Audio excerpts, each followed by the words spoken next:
இயேசு நேசிக்கிறார். பிரியமானவர்களை, இந்த நாள் ஆண்டவர் நம்மளோடு பேசும்படியாய் வேதத்திலிருந்து சில வசனங்களை கூட வாசித்து ஆண்டவர் நம்மளோடு பேசுகிற வார்த்தைகளை பார்ப்போம். அது 2 கொரிந்தியர் புத்தகம் 3ஆம் அதிகாரம் 2ஆவது வசனம் 20, 21, 22 வசனங்கள் இப்படியாக சொல்லுகிறது. கர்த்தரும் இரட்சகருமாய் இருக்கிற இயேசு கிறிஸ்துவை அறிகிற அறிவினாலே உலகத்தின் அசுத்தங்களுக்கு தப்பினவர்கள் மறுபடியும் அவையில் சிக்கொண்டு ஜெயிக்கப்பட்டார். அவருடைய பின்னிலமையும் முன்னிலமையும் கேட்டுள்ளதாய் இருக்கும் என்று வேதம் சொல்கிறது. உலகத்தினுடைய அசுத்தங்களுக்கு, உலகத்தினுடைய எல்லா கரைதரை பாவங்களுக்கு விலகினவர்கள் ஆண்டவராகிய இயேசு கிறிஸ்துவின் நாமத்தினாலே கழுவப்பட்டு அதை விலகினவர்கள் மீண்டுமாய் அப்படிப்பட்டதான காரியத்திற்கு உள்ளே நுழைந்து அதில் சிக்கிக்கொண்டு அதில் ஜெயம் பெற்றார்கள். ஆனால் அவருடைய முன்னிலைமைக்கு பின்னிலைமை கேட்டுள்ளதாக இருக்கும் என்று வேதம் சொல்கிறது. பிரியமானவர்களே, நாம் ரட்சிக்கப்பட்ட அனுபவம் 10 வருடம், 15 வருடம், 20 வருடம் ஆகியிருக்கலாம். ஆனா நாம் ரட்சிக்கப்பட்ட முன்பதாய் நாம் எப்படி இருந்தோம் என்பதை நாம் பார்க்க வேண்டும். ரட்சிக்கப்பட்ட முன்பதாய் நாம் ஆண்டவர் எப்படி வைத்திருக்கிறார் என்பதை நம்ம பார்க்க வேண்டும். அதை அநேக நாட்களில் நம்ம பார்க்கிறது கிடையாது. ஒரு ரட்சிக்கப்பட்டதற்கு முன்பதாய் ஒரு 10 வருடங்களுக்கு நாம் இருந்த வாழ்க்கை, நம்முடைய எல்லா காரியத்தையும் நீங்கள் சீர்தூக்கி பார்ப்பீர்களானால் ஆண்டவர் இந்த நாளில் நம்ம வைத்திருக்கிற காரியம் பெரிதா இருக்கும். உங்க வாழ்வு, உங்களுடைய காரியங்கள், உங்களுடைய மேன்மைகள், உங்களுடைய செல்வங்கள் எல்லாத்தையும் நீங்க ஒப்பிட்டு பார்க்கும் பொழுது ஒருவேளை ஆண்டவர் சமூகத்தில் நம்ம போய் கிட்டி சேர்வதை குறைவா இருக்கலாம், ஆவிக்குரிய வாழ்க்கையில குறைச்சலா இருக்கலாம். ஆனா ஆண்டவர் நம்மளை வைத்திருக்கிற அந்த மேன்மை ஒரு நாள் என்ன செய்யுது? குறைந்து போகார். பிரியமானவர்களே, ஆண்டவர் இந்த ஏன் எப்படி சொல்லுகிறாருன்னா, முன்னிலைமை பின்னிலைமை கேட்டுள்ளதா இருக்கும் என்று சொல்லுகிறார்.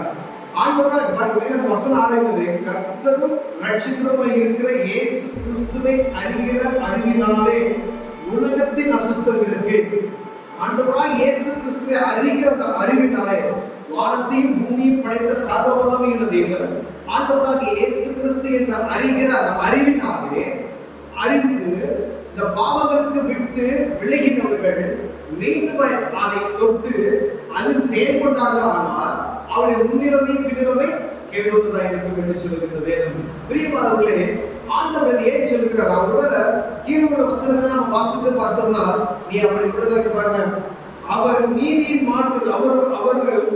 மார்க்கத்தை அறிந்த பின்பு தங்கள் ஒப்புவிக்கப்பட்ட பரிசுத்த கற்பனைகளை விட்டு விலகுவதை பார்க்கிறோம்.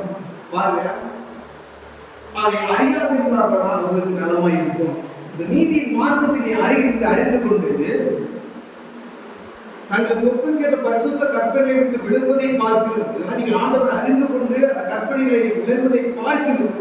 நீங்க அறியாமல் இருந்தீர்களா அது நலமாய் இருக்கும் என்று வேதம் சொல்கிறது. பிரியமானவர்களே, ஒருவேளை அநேக நேரங்கள்ல ரட்சிக்கப்பட்ட பிள்ளைகள் பின்மாறி போய் அப்படி போயிடுறாங்க, அநேக பேர் போயிடுறாங்க. ஆண்டவர் நல்ல உங்களோடு தான் பேசிக் கொண்டிருக்கிறார். பிரியமானவர்களே, ஒருவேளை ஆண்டவர் ஒரு வாய்ப்பு கிருபையின் காலத்தில் நாம் நின்று கொண்டிருக்கிறோம்.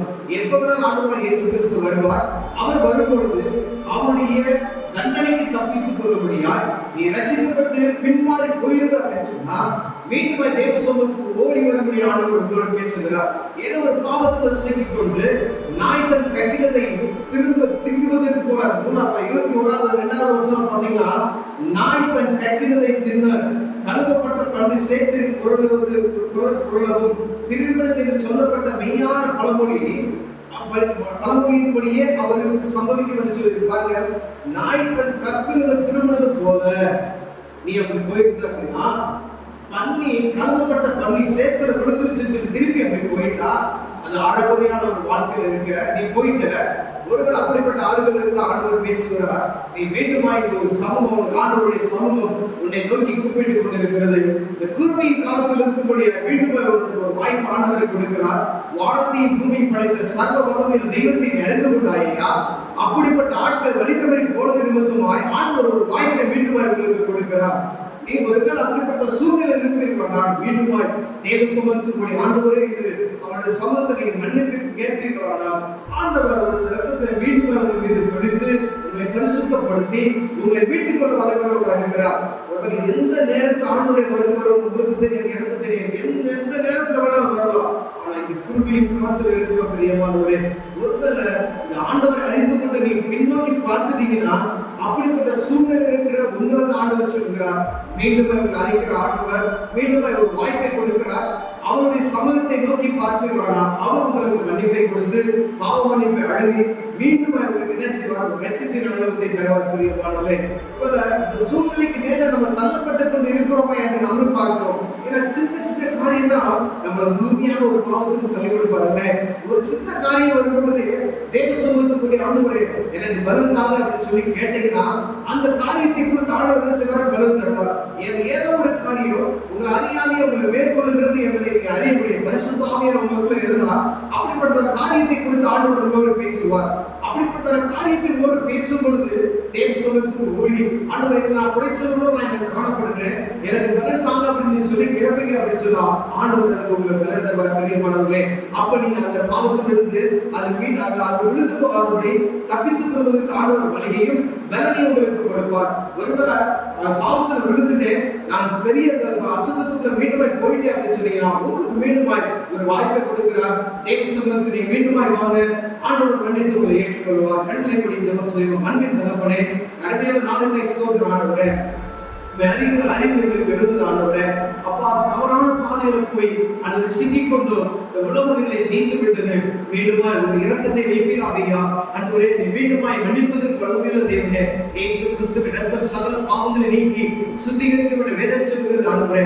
மீண்டுமாய் கழுவி மந்தையில் சேர்த்துக் கொள்வீராக ஜெபிக்கிறையா ஆண்டவரே. சிறிய சிறிய பாவத்துல சிக்கொண்டு ஆண்டவரை அலைமோதி கொண்டிருக்கிறேன் அன்பு ஆண்டவரை சகோதரியா ஆண்டவரே, அப்படிப்பட்ட சூழ்நிலை இருக்கிறவர்கள் பலத்தால் இடைக்கட்டி அவரை பாதுகாப்பினோடு நான் ஜெபிக்கிறேன். இயேசுவின் நாமத்தில் பிதாவே, ஆமென், ஆமென்.